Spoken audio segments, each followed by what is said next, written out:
Oh, that sucks. Hangouts on Air is going away August 1st. That sucks. That does suck. I'm going to start this stream all quiet like. Rust Belt ASMR. Oh, no. Just, I can't do sign language. Hi, everybody. I can't do that. Hi. How are we doing? We're going to do the entire stream like this. It's not creepy or anything. Maybe not. Maybe just a little bit. Yep. What's happening, guys? Thanks for tuning into tonight's live stream with Rust Belt Mechanic and Mr. Captain Ron here. What's up, everybody? So we're getting things started off right tonight. I have quite a few topics to get through on tonight's live stream. Hopefully, you guys will be enjoying what we've got here to hopefully connect with you guys tonight. One of the first things that I want to kind of get to on tonight's live stream is going... Not to interrupt you, but I just want to make sure this is actually going through first before you start getting into things. Because technical difficulties. Yes, there's people Okay, here. there's people here. I got to fix chat. Hi, guys. Yep. Surprise, chat's not working. Surprise. That's probably messed things up. Anyways, sorry. Continue. So tonight we're going to go through a couple of questions that the viewers have given to me over the last couple of weeks or so that I kind of wanted to get into in more of an in-depth situation by situation kind of thing, instead of making, long, huge, detailed, drawn out answers on Instagram and stuff. So I kind of want to get into those. The question that is most asked to me on Instagram, Facebook, and just in general everywhere is, hey, I'm a younger tech. I'm starting out in the industry. I'm wanting to get in to be either a diesel mechanic or an automotive mechanic. What kind of tips would you give me? And I thought the question that you got the most was, is your beard real? Not quite. not quite, because there's no questioning whether this is real or not. We all know it's fake. Mm-hmm. Hair, fake news here. They make extensions, hair extensions. So I literally had two of these exact questions today, and it's going to be very, I guess, informative for those guys who are just kind of getting into the industry, who are younger, just out of tech school. And I've put a couple of videos out giving kind of my opinions on it, but it's going to be kind of a certain... The beard is fake. Alex wishes. What's up, Rory? Thanks for turning in, buddy. Andy's in here. So starting out as a technician, and hopefully you're not starting out like that guy that I interviewed on my interview video and starting off on a rough foot like that. At the shop that I'm working at, we're trying to get a new technician into the mix of things, and finding that technician to fill the spot has been quite, we'll say, a task. Challenging? It has been quite challenging. Just to either A, get people interested in it, or B, to get them through step one of the interview process. It just doesn't work so well.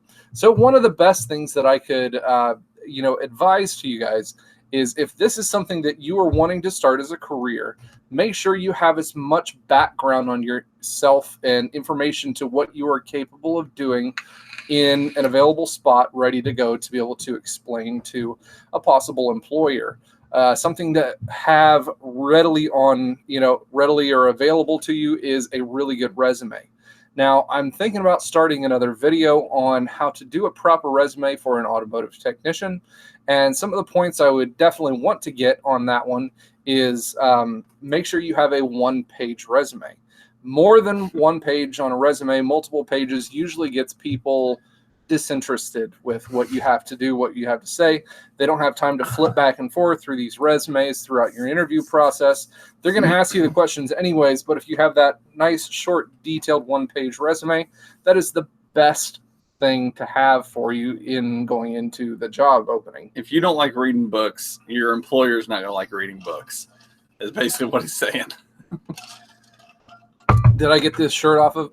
This is actually off of Dirty Max Jack's giveaway thing. This is one of his newer designs, blowing money. It's kind of a cool shirt. It is. It's a really comfy shirt. Definitely. Hopefully I win me a Dodge for that one. Yeah. The blue Smurf. And by the way, people in chat, I saw people asking questions like, what is the shirt? And Rambo asked another question as well. As soon as we get through like a first set of questions, we'll backtrack. We'll answer any of the questions we have on the chat. So, and yes, Rory, if you would like to come to Ohio, I would hire you in a heartbeat. Please make the drive into Ohio. There's 2 guys on here I would hire in a heartbeat. Both George Junk from work right there. I would hire him, and I would hire Rory with Duramax Diesel. I need technicians like that. That would be something pretty awesome to see. But then you'd have to put up with both of us, all of the time. So, Yes, yes, George Jung from work. It's definitely good to attach your certifications, and putting your certifications on that initial 1-page resume or cover letter is something that would be perfect to have on that initial page. The things that you're not going to want to go into too much detail on is previous employers. Yes, you can, because usually on your application process, you're going to have a whole page to fill out on where you previously worked and everything. So having maybe just a small list of previous employers, it might be good to have on there if you have room left over. But the biggest things I would think that you need to focus on is both your training history, your work history of what you're capable of doing and what you have done. As a technician, that's one of the biggest things that somebody wants to hire you on, whether it's just to fit the bill of what they need for that job, and hopefully not be, I guess, overqualified for what they're looking for. Obviously, if they're looking for, an hourly position, they're not going to want to hire somebody who's been working at a dealership for 15 years and pay that kind of, rate. That's not exactly what they're looking for. Now, if you're kind of hurting for money and you need to find a place and you're willing to do those things, you might be able to squeak in, but that's usually not the point where you're at in your career if you've been doing it for that long. Make sure you guys have that resume filled out to have it nice. They're consistent to the point, and be very honest with what you are able to do, what kind of things you have done in the past. If you guys lie on this portion of it, that will be the first point of being fired. We're like, oh yeah, I can do tires and brakes and this and that. And you look at a tire machine and you just look at it. You just saw your first pair of titties and you just, no, it doesn't work that well. I'm in 10th grade and want to be a mechanic. What do I need to do? If you have the availability to start into a program in your high school that's some kind of an automotive related program, or go and talk to somebody at like the local technical colleges. I can't say that I don't want people to go to the bigger schools like UTI or what's some of the other big ones? Like, you talking about just schools or talking about like colleges? Big technical colleges. For the big automotive ones, the ones that cost like Lincoln Tech, the ones that are going to cost you like $40,000 a year, they're outrageously priced for what they can do and what they advertise that they can get you in as. You're not going to get any better of a shot of getting into a good paying job than you would for going to a local technical school and doing the same amount of work. The funny thing is that we talk about Lincoln Tech. I went to Lincoln Tech for the wrong thing, because when I went to school at Lincoln Tech, they were actually doing a engineering. Yeah, Wyotech. That was the other one. What is it? Wyotech. Gotcha. But they started doing like drafting, like engineering drafting and architectural drafting. I actually went there and actually got a degree for that, and now I'm a mechanic where I should have probably just went as a mechanic. So. And now they're absolutely way overpriced for what they can do. I've seen guys who have went through those programs and they seriously do not know any more or less or whatever than the guys who go through our local technical college here. And they pay a fourth of the amount or less to go to the local ones. It's absolutely insane what they are charging for these things. But as a private school, they can show all their flashy bits on, TV and put out, we can get you into NASCAR camps and this and that. And one person out of each graduating class may get the chance to go there and work on a NASCAR team and sweep some floors. That's pretty much what they'll do too. Exactly. So in talking about that one, I also wanted to plug my latest idea that I just had over the last couple of weeks. I got to talking with the local Chrysler program, the CAP coordinator at Sinclair Community College, which is located in Dayton, Ohio. That is a school where I went to school for automotive program as well as Captain Ron. Yep. Many techs in this area go to that school, and it is a killer local school. It does so much for you and is, a pretty cheap source for actually going to a good technical college. So if you want to put the link in the description, I am actually starting a GoFundMe page for a scholarship. I'm going to be starting this Rust Belt Mechanic Scholarship, and this is going to go to the students starting out in, haven't decided if it's going to go directly to the CAT program or to the automotive program in general. Depends on how many students they have filling these out, or how much we have raised on the GoFundMe page. This is going to go to a student who is both got a good GPA, and this is going to go to a student that has finished just their first semester in school. So it'll be a fresh student going into college, hasn't really gotten a chance to start out much, but is really trying to put their best foot forward. Mm-hmm. So they'll get their first semester in. We're going to look at their GPA. We're going to look at their how their work ethic has gone, because usually these programs are tied into work at a local dealership also. Yep. Their I guess, general automotive knowledge, what they've learned over the first quarter, and then either probably doing an interview process as well. This will be able to go towards their purchase of tools or other things to work at the dealership, boxes. Usually there with the grants and scholarships with the local community college, they get heavy discounts on, tools with the Snap-on Mac, Matco, the big distributors. Mm-hmm. Or, if they want a tool grant to be able to go and get more someplace else, that's going to be available for them as well.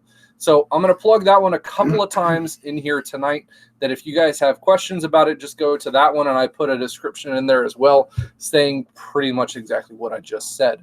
That will be paid out after the first semester of the 2019-2020 school year. Yeah. At Sinclair Community College. So I asked him where the scholarship was when I went to school, and he just was like, whatever. You weren't in school when I whenever you started doing your YouTubes, I was well beyond the point of being out of my first semester. Which, just to clarify for people who don't know, the first semester, whenever you go in, and this is just coming from a fresh student, the reason he's waiting that first semester is because you go into these classes their very first semester, and you sit there and you're sitting around with 16 to 20 different other guys. Once you get past that first semester, about 80% of them drop. I started with like 16, 17, 18 people in my class. I graduated with 5, including myself. So having that waiting period of the first semester, you don't want to give it to somebody who's immediately going to drop out, and there's your scholarship money right out the door and not being used for what it's supposed to be used. We want to make sure, he wants to make sure that it gets used for somebody who's actually going to stick with the entire program. I also wanted to make sure it was going to somebody who was new into the program, because that's the hardest part of starting as a mechanic, is the initial startup cost, getting all those tools, getting those extra training programs, getting that gas money to go back to and from work and school, only being able to work part-time. So this is going to go to those guys who are starting off their automotive career on the correct foot, hopefully. What other questions we got? Ron was a party animal in school. No, I was not the party animal in school. Matter of fact, I was the exact opposite. I was like school dad is what I was. Thanks, Kevin. I appreciate it. The old Duramax content. Oh, JRC's in here too. Missed that one slip in. Duramax content's been coming along a lot. I have had so much content to be able to go through. I actually have probably 2 or 3 more videos that I need to do on stuff that I've been starting to do smaller upgrades here and there. So those will be coming out over here in the next week or so.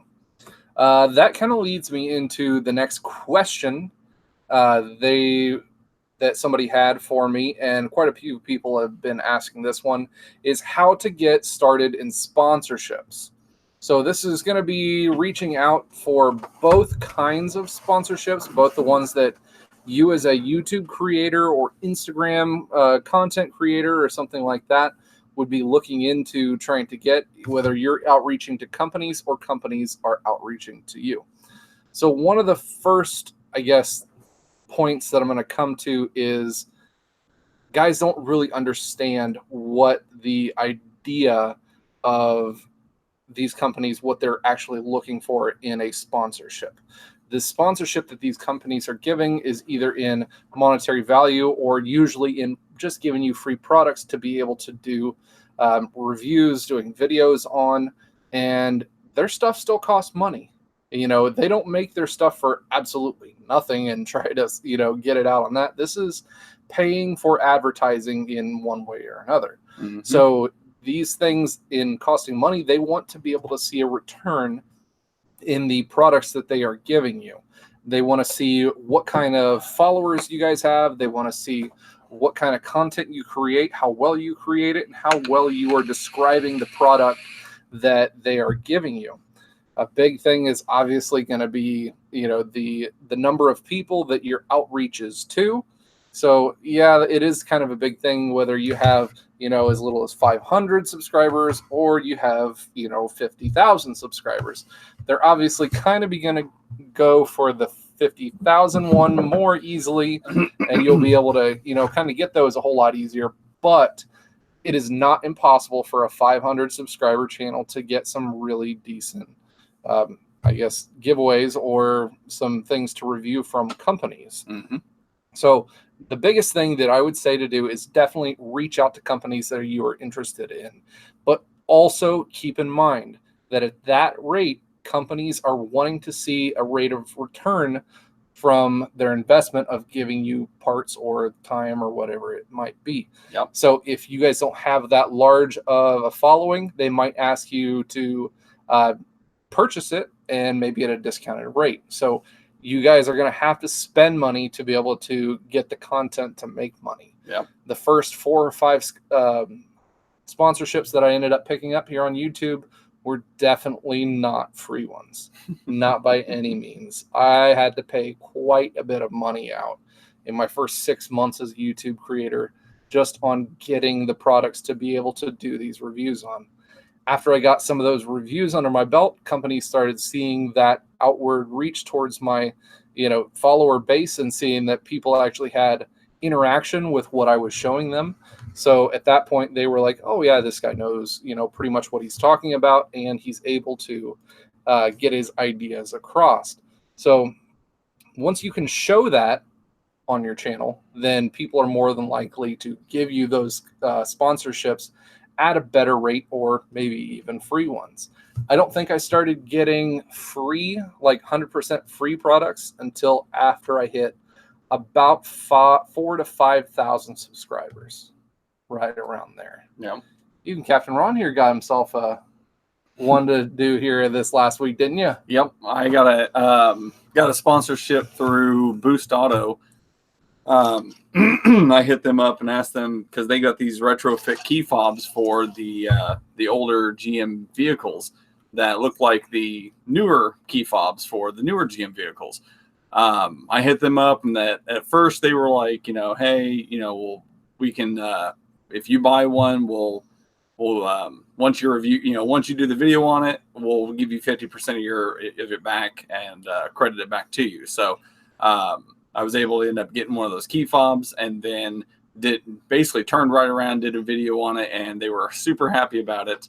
And then I asked them, you know, just the other day, I was having some issues with my mirrors that I have, and they're like, hey, why don't you let us know what size your mirrors are, and we'll send you a free set of glass to put in those. You can do a review video, show the quality of them, and that'll fix your LED problem in your mirrors. So still got to get back to them on that one, but it's nothing huge, but it's a start. That is where you start, and then you work your way up into, you know, getting some bigger, better sponsorships. Mm-hmm. Lately, I've been working really close to SP Tools, as you guys have seen. I've been doing some product reviews for them, and they've been a company that not only has been able to get me some stuff to be able to make content on, but being able to have more of a two-way street kind of relationship with these things.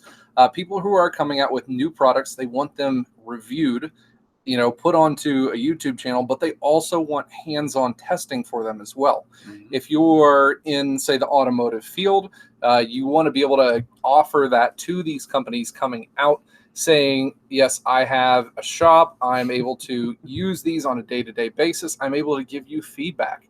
Giving a company honest feedback on their actual things is something that's pretty invaluable. It's hard for them to be able to pay for that honest opinions, and especially for guys who are specifically technical in that field.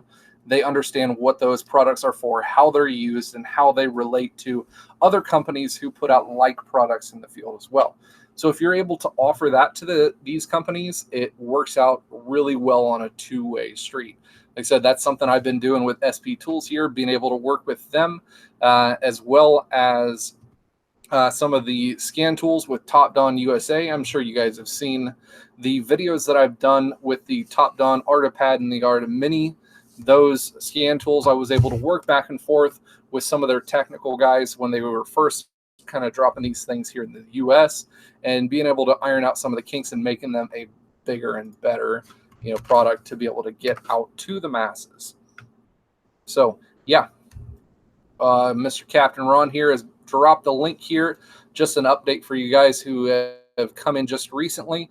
Started a GoFundMe page for Rust Belt Mechanic Scholarship Fund with the local automotive technical college, to be able to give a little bit of dough to some of the guys going into the automotive field starting out here in the fall. It's like JRC said, that's like the ultimate hashtag techs helping techs right there. That's exactly what I was going for. I talked with the best sponsorship would be being adopted by Jim. That's a good one.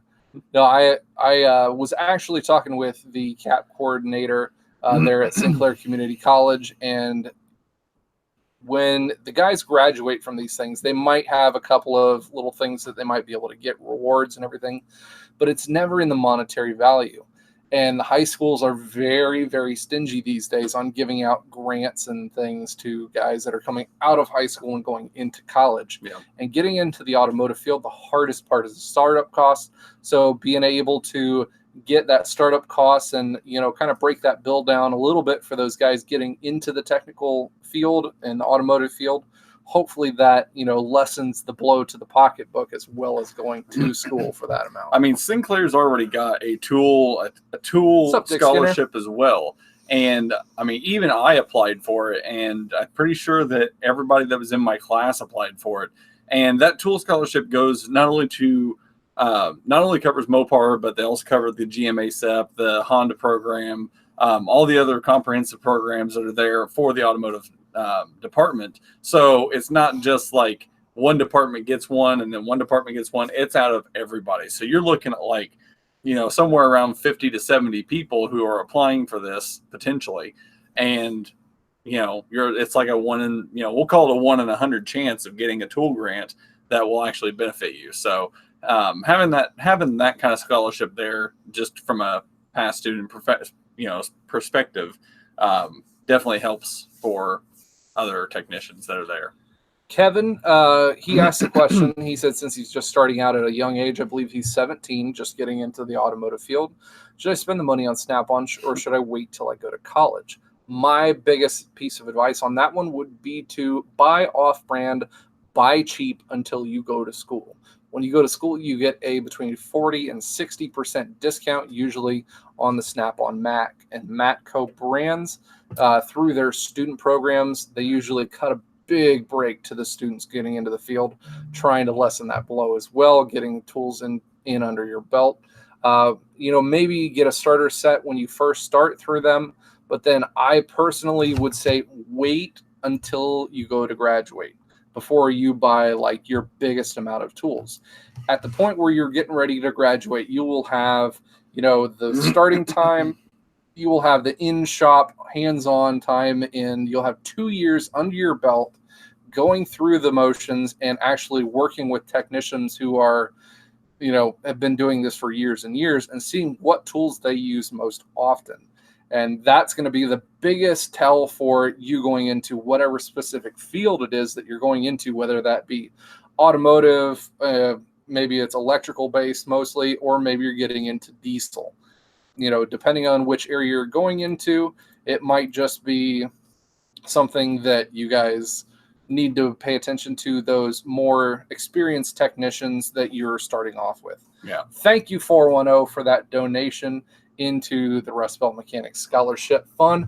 That is our first $10 into the Mechanics Scholarship Fund. Thank you, big old buddy 410. If you guys haven't checked out his channel, Tony over at 410 Auto Tech has a really, really great channel. He does a lot of hands-on things, does some tool reviews, does some shop practices kind of things. He works at a GM dealership, so make sure you guys go and check his channel out as well. And to go back to that question as well, I can't remember where I heard it from, but someone told me, and it wasn't Kyle. For once, he didn't tell me this, but someone told me that start out with buying your cheap stuff, and then when it breaks, upgrade to better stuff. So don't go out and buy Snap-on unless you can absolutely afford it. Like I said, the only reason I have Snap-on is because I got that discount through school. But before I did, and I was doing oil changes before I started school, I went to Harbor Freight and I stocked up on what I could. And when I found something broke, then that's when I upgraded to Snap-on stuff, or that's when I upgraded to something better. Yep, that is a really great piece of advice. Start off cheap, start off easy. Like you guys are saying, the 1,000-piece, the 200-300-piece mechanic sets from Craftsman, Husky, Pittsburgh. Those things are great to start off with. They get you in the door. They get your hands-on started on these things.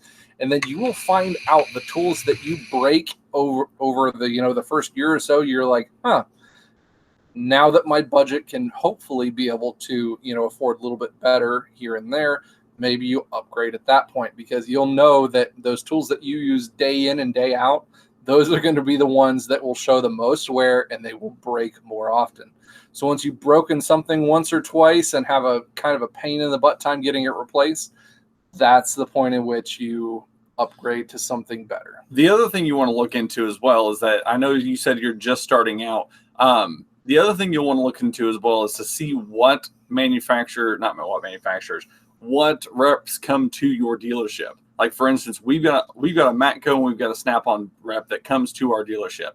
If you don't have one of those coming to you, don't go that route, because it's kind of pointless. It is kind of pointless. I mean, because then you got to go chase down a Snap-on rep, or you got to go chase down a Matco rep. What's up, Jake and So whoever comes to your shop, whether it be Snap-on, whether it be Matco, whether it be a Mac Tech, I think Cornwell has techs that people even come have out. Gear wrench trucks I out wish there we now. had a gear wrench guy to come our place. That would be awesome. Cool. But whoever comes to your shop, go that route. You don't have to have Snap-on. It's a nice name, and they've got great warranties on their tools. But if you find that you're going to start breaking stuff like Torx bits all the time, you're going to want somebody who's going to come to your shop so they can warranty that out and get you your tools replaced. You don't want to have to spend time going and hunting somebody down to have something replaced. Yeah, the biggest thing that is one of the reasons I purchased the Snap-on and the Matco things here at the shop. It's because of the warranty and how great the customer service is that the guys come to my shop, physically come to me, because with all of my shop stuff going on, being the shop foreman, being able to come in on weekends, doing Toolheads crate stuff, doing YouTube things for 15, 20 hours a week, I don't have time to go 2 towns over to go shopping and do tool replacements or sending them in and waiting for them. I don't have time for that. So the guy that comes to my shop to be able to get me those tools replaced when they're broken is well worth the extra 10, 15, 20% that it's going to cost me on the actual tool truck. JC Smith says, I'm hoping the ice cream man will come to my shop. Don't we all hope for that one? This week has been a brutal one for heat, at least here in Ohio. Yeah, I know you guys down south and out west, you're used to seeing some crazy numbers, but We saw like 94, 95 degrees pretty consistently this week at work, and it was pretty brutal in the shop being at around 99 to 103 degrees in there. It was pretty ridiculous. It's even hotter back at my toolbox. Mm-hmm. I'm back in the corner where there's no airflow whatsoever. Never broke any of your tools yet. Well, just to let you know, you're not using them right. You will break something. Over time, something will break. It is a guaranteed point. I can definitely point to that one. So we're going to lead into a little bit of a lighter note here, and we're going to get all the bitch session kind of thrown in here. We're going to listen to both my pet peeves, Captain Ron's pet peeves, and you guys can throw in some as well. I want to start a line here of the shop pet peeves. Oh, Brandon Jones donated $25 to the Rust Belt Mechanics Scholarship Fund. Thank you, Brandon. I appreciate that one. The link is also back into the description. I'm pretty sure that's my assistant coach. That's pretty awesome. Thank you for doing that. So the assistant coach of my daughter's softball team, he works for another dealership here in town, or another automotive shop here in town. This got shared on Instagram with his and Toolhead's Crate and other stuff. But he dropped $25. So I'll make sure to send him a thank you. What's up, Justin ATV? Long time no see. Speaking of the big bearded Snap-on man right there, he's got an awesome channel. Make sure you check him out. Anyways, getting back to the topic on point, shop pet peeves. We're talking about the pet peeves of the other technicians in the shop. We all know that the customers are, horrible on getting us annoyed all day long, or even the service writers and such. But I'm talking about other technicians in the shop. I want to hear the pet peeves that you guys have for the other techs in the shop. So the first one that I want to lead off with is going to be borrowing tools without asking. Either technicians or whether it be salesmen. Usually salesmen are the worst. Captain Ron happens quite often. I don't have a problem. If somebody comes up to me and says, hey, can I borrow this? I will say yes 99.9% of the time, unless I'm physically using it right then. I will say yes, but I like to know where my stuff's at. It's in my toolbox. If it ends up walking away and going to somebody else's toolbox without me knowing it, that's when I get perturbed. Hey, some of your tools are in my toolbox right now. Mm-hmm. Just saying. Yep. And we'll lead into another point of this. Not putting away shop equipment after you're done using it. Welders, gas torches, things like that. AC machines get left out across the shop all the time. I know I put the welder back. I didn't? This guy right here. No, there's a welder sitting there and a torch in my bay. Oh, Captain Ron. It was a long weekend, dude. It was, and I will give you that one. Definitely. Wait, okay. Taking a step back from this, who used to clean the shop all the time? Used to.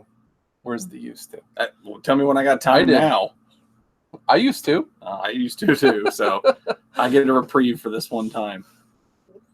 I'm pretty sure I was using the AC eating machine. Tacos right now. That sounds pretty awesome, Dick Skinner. Mm-hmm. So that was good at food I cooked. You guys are other pet peeves when a coworker borrows one of my tools, does their own mods to them, modifies your tools without asking. That'd be grounds for castration right there. Pretty much. Uh-huh. Yep, exactly. The guy with the special tools in his box.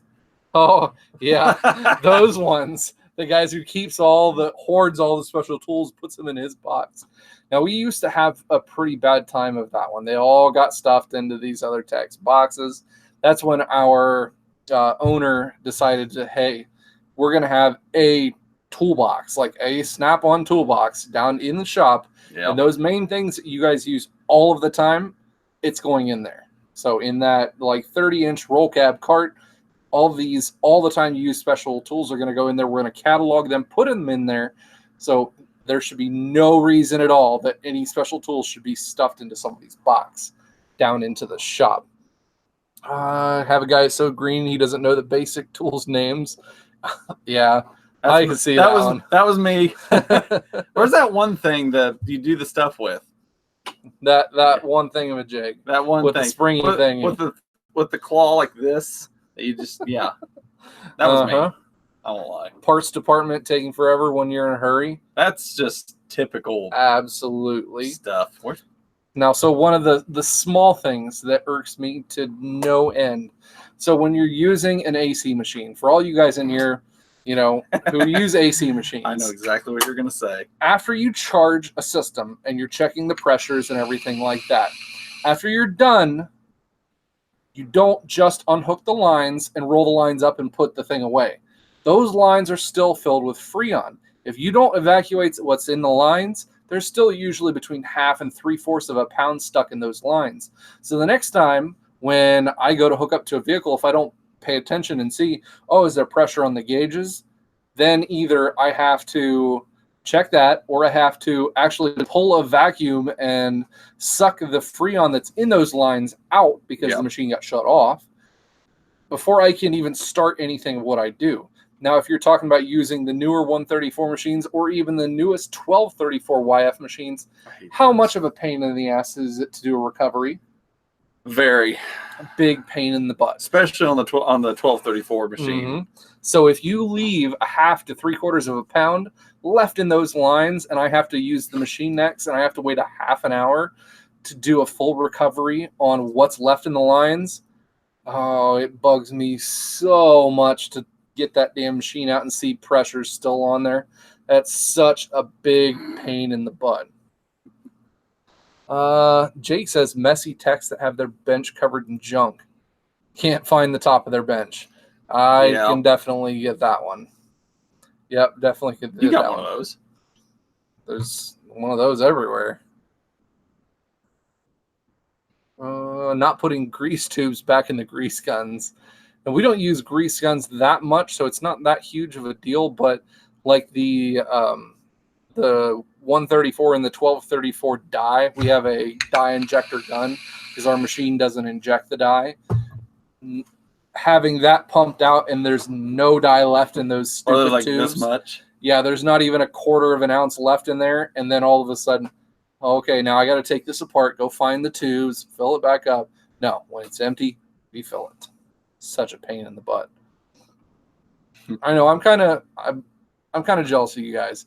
If you guys didn't know, Jay Young over at his channel put on a big YouTuber extravaganza meet down in Halls, Tennessee. Unfortunately, I had to work on Saturday and was not able to make it down there for that one. But you guys look like you had a killer time down in the hills of Tennessee. Went to Memphis. Went to where they go, Coyote Ugly, and one other place. They went a couple other tier 3 places, but from what I saw on Facebook, it looked like it was a fun time. Yes, JC. When you use all the hand cleaner and don't replace it. We got a guy that does that, though. I mean, we got yelled at him, but that's such a pain in the butt. Such a pain. Or the Freon in the machine. You charge a vehicle, and there's only like 1/4 of a pound of Freon left in the machine. It tells you how much is left right on the screen, and you don't say anything. You don't refill it. Just when the delivery driver from parts drops off stuff without telling anyone, you're stuck waiting for parts that are sitting in parts. Yep, it's just sitting in the delivery area. That is a big pet peeve of mine. Like you're waiting on parts and they're sitting up there and nobody says anything to you, and you've walked by like 2 or 3 times, and they know you're waiting. And they know you're waiting on them, and then all of a sudden you look up and are like, "Are these mine?" Yeah, they've been sitting here forever. Well, fucking tell me. Exactly. He's the other one. Paper towels. Yep, that's another big pain. One of the other big ones, as a shop foreman, would be lying about comebacks. Everyone has comebacks. Another thing, as a new mechanic, just guarantee that you will have comebacks, or you have comebacks. It's going to happen. You're going to get your ass bitten at one point or another as a flat rig technician. Have I had one? When that comeback comes back in, yeah, you have. Yep, everyone has. Guarantee you. When that comeback comes back in, have the decency to look at it and say, you know what? Yeah, I missed something. My bad. let me take care of that. Get the whole, self-righteous guts out of the way and just say, yeah, I messed up. Not, oh no, I did that and it made it a little bit better. Or, yeah, I did this and, it's a totally different issue. But yeah, it does have the same code. But it's the same, it's totally different. Has nothing to do with what I did. Why would the code have gone out? I'm laughing because I know who you're talking about. Maybe. Yeah. You have the balls to speak up and say, yes, I messed something up and I will have it fixed. That is one of the biggest pet peeves I have as, the shop foreman. I have to re-look through a lot of these comebacks to find out if it was an actual comeback issue for a technician or if it was something that, he got, bitten, or it's just a coincidence that he had his check engine light on and the check engine light came on for something totally different like 3 days later. I know that's, one of those hard things to be able to tell, but speak up and be honest about it. I'm not going to lie about that one. We'll say some are broken shop tools without telling anybody. That's that's just stupid. Because especially with our shop, whenever something's broken, we're going to fix it or replace it. It's not like it's going to sit there forever or you're going to get in trouble for, using it or breaking it. No, it happens. So we're going to get it fixed. It's a shop tool. Mine is, we've got that closet that we keep all of our like chargers and stuff like, and, jacks and stuff like that in, and having to run around the shop looking for like a battery charger or the AC machine or the jack or something like that, just like, people not putting shop tools back in the right place. You have to find it. You have to run around the shop and be like, oh, where's this? Where's this? Where's the battery charger? Yeah. Who's got it stuck in their bay? Who's got it hiding? There's a place for everything. Our shop has a place for everything. Put it back to where it's supposed to go. Yes, George. I hate when people ask for your advice and then they tell you that you're wrong or they don't take your advice. Why would you ask me a question if you didn't want my actual answer, regardless of what it's going to be? If you are smart enough, or think I'm smart enough at least, what do you think to ask me a question? Why do you think I ask you questions all the time? Say, hey, your BFF Brad's in here. What's up, Brad? He's saying you're looking mighty cute. Nah, well, buddy. It happens. It's kind of hard not to look cute when you look like this. Yeah. Who has the GR8? Who has the damn GR8? Yep, exactly. Yep. When the parts department can't get parts right, or the part is incorrectly labeled. No, labeled. Where it comes in yes, this is the right part number, and it comes up as like a control arm, but you have a tie rod end in your hand. You're like, yeah, somebody labeled that shit wrong. Or our previous parts guy who would order things and it would be completely wrong. Yeah, you tell him, I need a left outer tie rod end. You end up getting a sway bar link. Yeah. And you just didn't know where these things were at. Nothing I hate is customers in the shop. Like physical customers coming back to the shop area. It's funny. They put signs on our doors that say, you can't go past this point unless you have authorization, and then they still come back there. Rory, I totally get that one. I guarantee with all the videos he's put out on Duramaxes and doing a lot of the bigger fixes, how many questions a day do you get? Hey, I need to do head gaskets on mine. What am I going to run into? And then they go to do it and they don't take your advice. Yes, Brandon, Beth is still there. Beth is still there.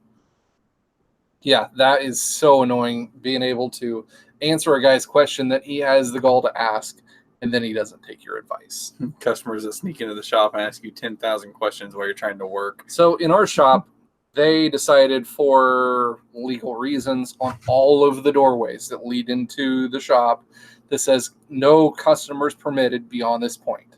It is a legal violation. It says that on the doorways, every single doorway, and every single doorway is closed.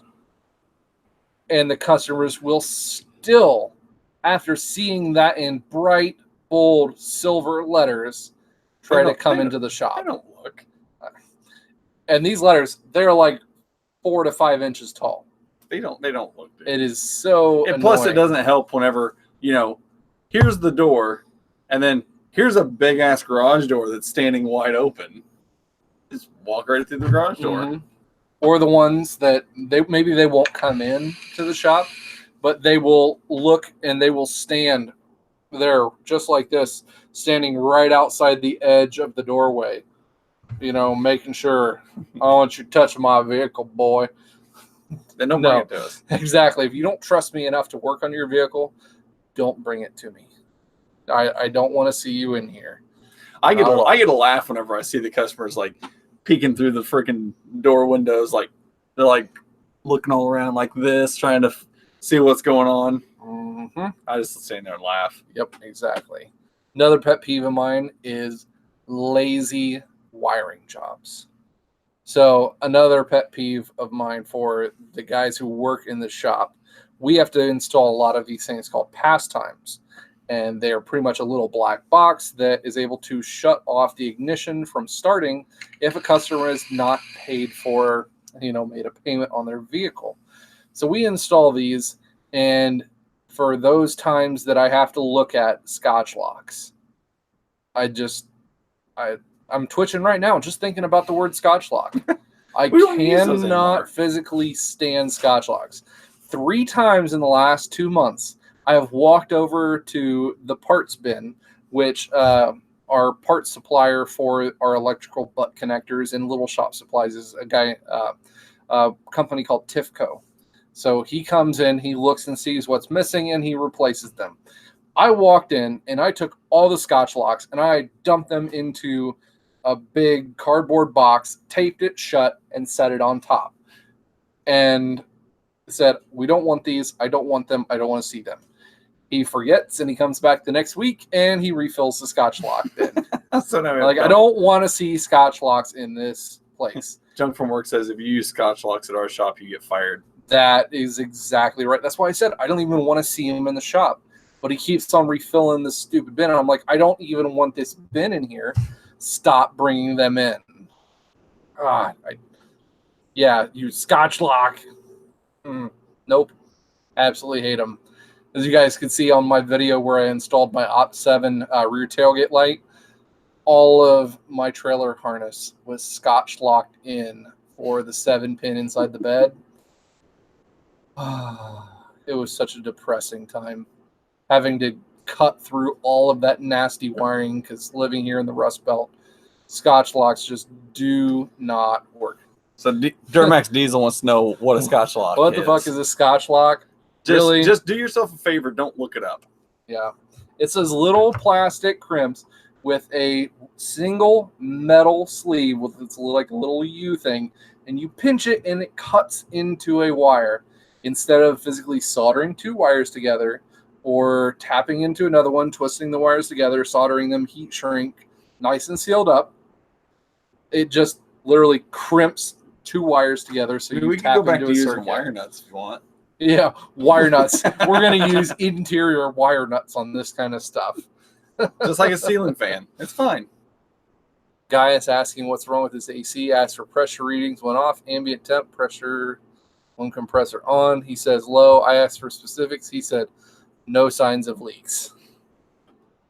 No, yeah. One of those guys that if they're asking you for that detailed of questions and they're still not taking your advice, such a pain in the butt. Customers coming into the shop and going through your tools. If a customer was going to come into my shop and touch my tools, they would get escorted off the premises. Probably in pain too. Yep. Yeah. Nope, that would not happen. Yeah, you're no mechanic. Yeah, this guy right here. Seriously, come over to Ohio and I'll put a mechanic tag on your sleeve. Gladly. Come on, Royer. Speedy check says call the police. You're almost done. You're almost done with that military stuff. You come on over here, work in Ohio. Gladly. People who like to borrow your jump box. Exactly. So mine, funny enough, The other people who work at the dealership, I've done reviews on a lot of those jump packs and stuff. And I keep those in my toolbox, the ones that I've purchased. Usually the Genius Boost ones are the ones that I have. And for some reason, they don't know how to use them, which is a good thing, I guess, because they look at it and they're like, well, I tried to use your jump pack thing. I said, yeah, it'd have been nice if you would have asked. Well, I couldn't get it to work anyway. Said, darn, guess you're not going to use it again. Mm-hmm. Hate it when they do that one. Or they break your jump pack. Yep. I had a service manager came back and went to grab my jump pack without asking. It was plugged in, and he just grabbed it and was walking off away from my box, and it ripped the charge port out of the inside of the jump pack, and he had to buy me a new $175 jump pack. He was kind of perturbed that day. Funny thing is, it still works too. Yeah, it does. JC, yeah, your jump box has got to be a big one. Now, JC, have you tried any of the new Genius Boosts, like the 150s or the 200s, like the big ones? I'd like to see you try one of those. We ended up getting a GB 150 for at the shop for the bigger diesel stuff with the 450s nice. And the 5500s that we work on, and it'll start anything. Yep. I have never had anything that cranks even the slightest bit slow with using that jump pack. On top of that, it's also got a voltmeter on it too. It does have an so when you hook it up to the battery, it'll actually read current voltage before you turn it on to let you know just what the battery is sitting at. So they're really nice. Yeah. What age is too late to start mechanic school in your opinion? I'll let you answer that one. Honestly, there isn't a too late of an age. I started 2 years ago, so I would have been 36 at the time. So 36 years old, and I did a career change going into being a mechanic. But we had guys in our class that some of them were just what's the word? Inexperienced? No, no. They were there, but they weren't not proxy. What's they were there. It was like they filled a seat, but they don't have to pay for it. Okay, you know what I'm talking about? Yes, I can't think of the word. But we had a guy in there. He was double my age, just taking the class just so he could learn extra. Learn more about what was going on with his vehicle. So, I mean, honestly, there's not a too late of an age to get started being a mechanic. It really depends on, if you think it's too late. I mean, if you're going to go through and get your certifications and everything and start working in a dealership, you have to keep taking consideration that can your body handle it if you are older? I mean, no, that's a jump pack, JC. What? He said he put 3 Group 31 batteries in parallel with 3 sets of jumper leads with 2 and 0 aught cable and mounted it all to a golf cart.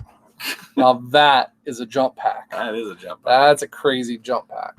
My advice on that one, age and starting it, and it's not really going to be the fact of age. It's going to be about financial stability. If you are financially able to jump careers between this one and going into mechanic, or if you have, sponsors or any way to be able to get into that one, then, that's probably one of the biggest things. When should a mechanic retire? Asking for a friend. Asking for a friend. Jim, never. When you have enough money to not have to worry about working on your own car. When you get to the point. Wait a minute. When you have enough technicians under your belt that you can sit back and watch everybody else work, that's when you can retire. When I get to the point of I can say, you know what? I don't want to work on my own car today. I want to pay somebody else. That's the day I'm going to retire. Yep. Now, there's some things like on the truck where, it might be where I don't have the facility to be able to do that, and a special circumstance. But like when I get to the point where my car needs an oil change and I'm going to take it to fucking Walmart or Jiffy Lube to be able to get it done. Why would you take it to Walmart? That's going to be the day that I retire. That one right there. So the oldest tech that we have at our shop right now is 60 years old. And that dude is more ripped than anybody in our shop. Yep. Guaranteed. This 60-year-old guy takes transfer cases and puts them up onto his shoulder and lugs these things up in Jeeps and 1500s and stuff all day long. He is a heavy line beast and still does it at 60 years old. All right, so Brad, we just started a GoFundMe account for a mechanic scholarship fund. It's going to be the Rust Belt Mechanic Scholarship Fund. It's going to be going towards a technician that starts into the automotive program at Sinclair Community College, which was where myself and Captain Ron both went to school. Yeah. This is going to go on from now until the end of the first semester of the 2019-2020 school year. We're going to do some interview processes and be able to give out every single dollar that you guys donate to this GoFundMe account to the either CAT program or general automotive program at Sinclair. It's going to be able to help these technicians that are getting started into the field be able to purchase toolboxes, tools, any other kind of work things that they might need going into their first year of actual work. So yeah, it's not a scholarship so we can get tools. It's a scholarship so other people can get tools. No. I have plenty enough tools, and I don't need to get give-outs or things from everyone I don't have here. plenty of tools, but I'm not going to take from, kids. Mm-hmm. Who replaces transfer cases? Oh, yeah. You do work from Mopar. I see. We've been doing a lot of transfer case stuff. At least I have. We got that transfer case built up in Wisconsin. And just an FYI, JC, Kodiak truck up there, he does transfer cases not just for Chevys, but for Dodges and Fords and everything too. Fords, they like to blow up their entire cases.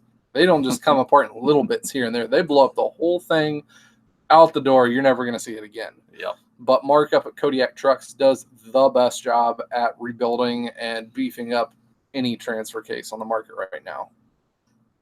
Yep. And it's going to be going to Brad, it's going to be going out to one or two of the technicians into those programs.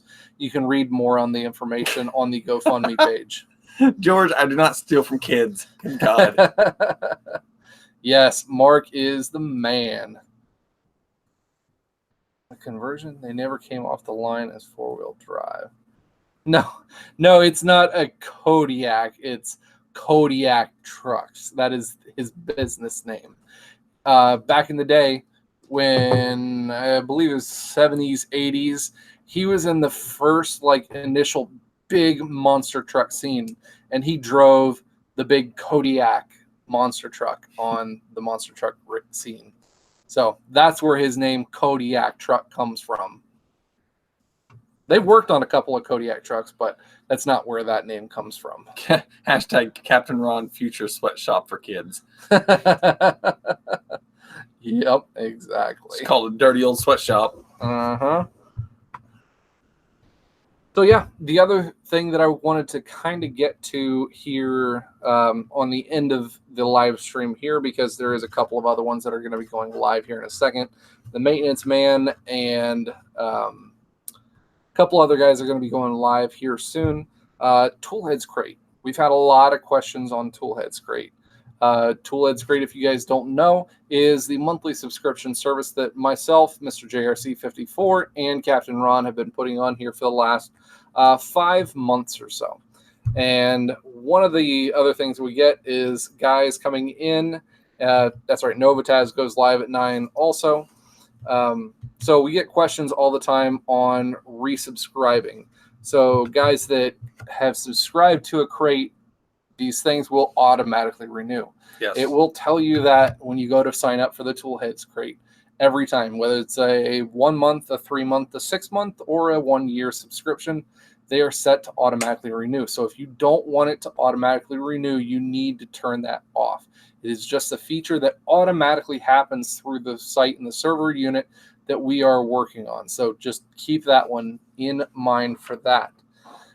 Also, this next month, we got some really cool sponsorships and things for tools that we're got going on. The biggest one is MotiveX Tools. We've gotten the chance to do some reviews on some of their tools. As you guys saw on my Nifty Tools of the Week this last week, they ended up giving us not one, not two, but 3 sets of socket sets. They give us a 1/4 inch, a 3/8, and a 1/2 inch drive socket set with ratchet, extensions, swivels, the whole 9 yards. So we're not just going to have one. We're going to have 3 golden wrench winners this month on Toolheads Crate.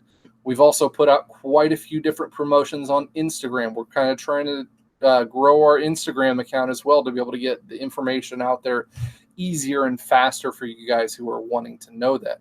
So we put out some promotions up there as well. If you guys haven't signed up for Toolheads Crate, we have put out a 5% off coupon on there, and we've also are doing a giveaway for some free crate as well. Yeah.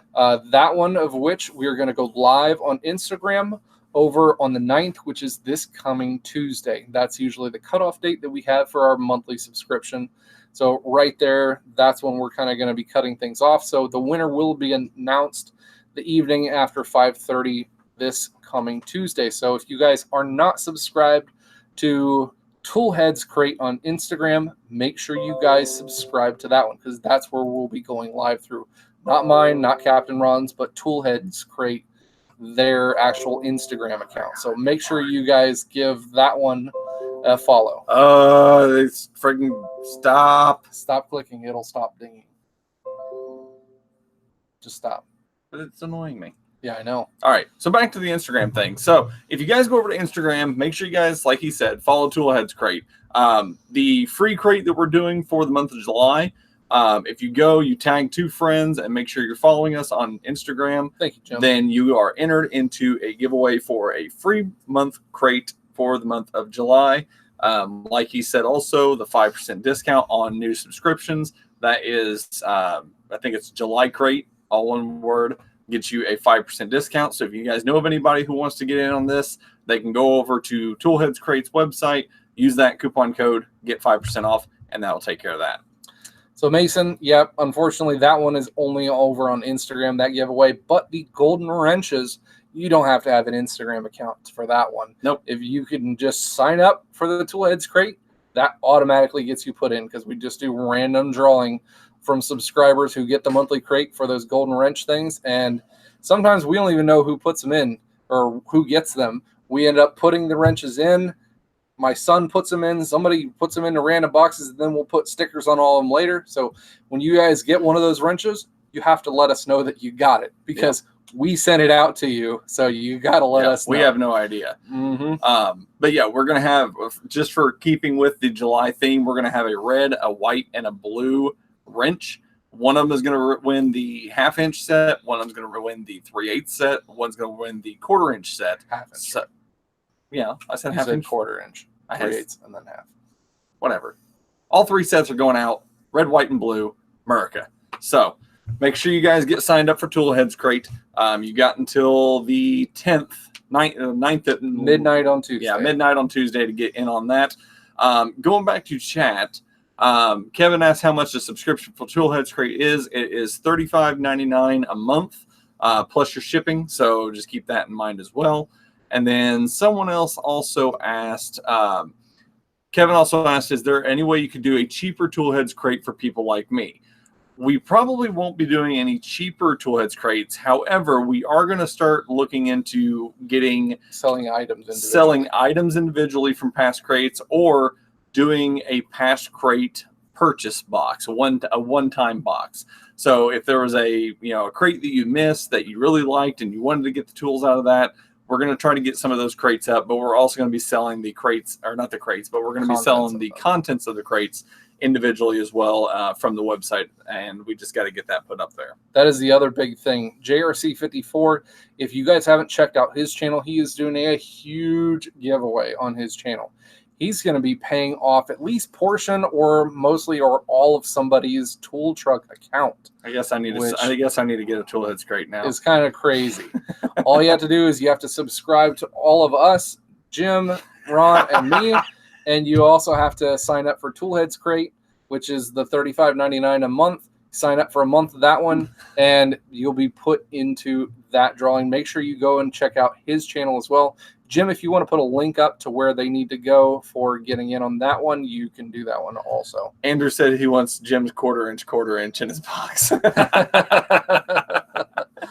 Yes, exactly, Antonio. So that's what we're going to actually start doing here in the next week or so. We've been getting an inventory of anything that we have kind of left over from over orders over the last couple of months. Just trying to hopefully get to that one. So that's about all I have for tonight. Don't want to go over too much into everybody else's streams for this time. Thank you to everybody who donated to the Rust Belt Scholarship Fund. We're going to keep on putting that one up in all of my videos as well as the live streams. I don't want you guys to donate any money to my specific live stream. I want you guys to donate to the Scholarship Fund. See what we can get that one up to. Help out some newer techs going into the industry here in the late fall time. And if you can't do it right now, we're gonna, like I said, we're gonna be doing this for a while. We're gonna mention it on our streams, our YouTube videos, our live feeds, all this stuff. So if you can't do it now and you can do it later, by all means. But even if it's something as simple as $5, $5 is helping. Good deal. Yep, it's definitely going to help. And you guys can keep a hold of that link if you guys want to see where it's at specifically. We're going to make a goal of $5,000 for this grant. We're going to see where we're at. You guys can keep updated on that one. And we'll definitely be doing a live stream when it comes time to giving it to that technician going into the industry. Well, guys, that's about all we got for tonight. I appreciate you guys tuning in. Anything left? Just stay awesome. That's right. You guys stay awesome. See you next time, guys. And stay awesome. High five. You're not helping. High five. And stay awesome. No. Click it. High five. Click it. Don't leave me hanging. You can't do nothing. I can. No, you cannot. Ha! You did nothing. High five. Thank you. Stay awesome.